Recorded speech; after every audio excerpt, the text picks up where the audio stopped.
Hi friends, welcome to my channel. Tamil star కథానాయకుడు ధనుష్ స్వయ దర్శకత్వంలో తెరకెక్కించిన గ్యాంగ్స్టర్ డ్రామా రాయన్. ఇది ధనుష్ 50వ చిత్రం కావడం విశేషం. రెహమాన్ సంగీతం సమకూర్చడంతో ఈ చిత్రం ప్రత్యేకతను సంతరించుకుంది. హార్డ్ కోర్ యాక్షన్ డ్రామాగా తెరకెక్కిన ఈ చిత్రంపై మంచి అంచనాలు ఉన్నాయి. ఈ అంచనాలను రాయన్ అందుకోగలిగాడా లేదా అనేది ఇప్పుడు ఈ వీడియోలో మనం చూద్దాం.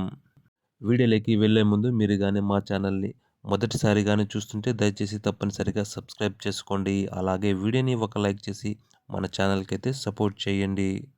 ఇక రాయన్ కథ ఏంటో ఇప్పుడు చూద్దాం. ఫాస్ట్ ఫుడ్ సెంటర్ నడుపుతూ తమ్ముళ్ళు కాళిదాస్, జయరాం మరియు చెల్లెలతో సంతోషంగా జీవిస్తుంటాడు రాయన్.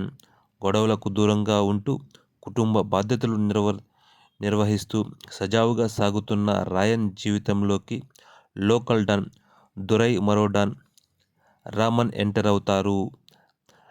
రాయన్ మరియు అతని తమ్ముళ్ళ మధ్య మనస్పర్ధలు తలెత్తడం, రామన్ మధ్య సంధి కుదరక గొడవలు జరగడం మొదలవుతుంది. ఈ క్రమంలో రాయన్ ఎలాంటి నిర్ణయం తీసుకున్నాడు, ఆ నిర్ణయం ఎలాంటి పరిణామాలకు దారితీసింది, రాయన్ వాటిని ఎలా ఎదుర్కొన్నాడు అనేదే సినిమా చూసి అయితే తెలుసుకోవాల్సిన విషయం.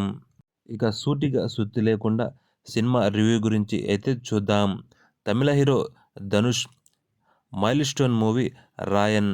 అంతేకాకుండా ఇతడే దర్శకత్వం వహించుకున్నాడు. అలాగే హీరోగా కూడా తానే నటించాడు.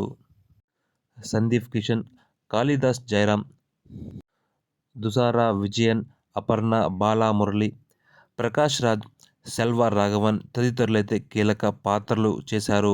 తాజాగా ఈ మూవీ తెలుగు, తమిళ భాషల్లో థియేటర్లోకైతే విడుదలైంది. ఇంతకీ ఈ మూవీ ఎలా ఉంది, చూసిన వాళ్ళు ఏమన్నారో ఇప్పుడు చూద్దాం. ఈ సినిమా ఫస్ట్ హాఫ్ అయితే అదిరిపోయిందని, సెకండ్ హాఫ్ మరింత బాగుందని అయితే అంటున్నారు. అలానే ధనుష్ ఎంట్రీ అదిరిపోయిందని ఓ నెటిజన్ చెప్పుకొచ్చాడు. ఇంటర్వెల్ క్లైమాక్స్ బ్యాక్ సూపర్గా ఉందని అంటున్నారు. మరికొందరు నెటిజన్లు మాత్రం ఫస్ట్ హాఫ్ యావరేజ్గా ఉందని, ఇంటర్వెల్ బ్లాక్ అదిరిపోయిందని చెప్పుకొచ్చారు.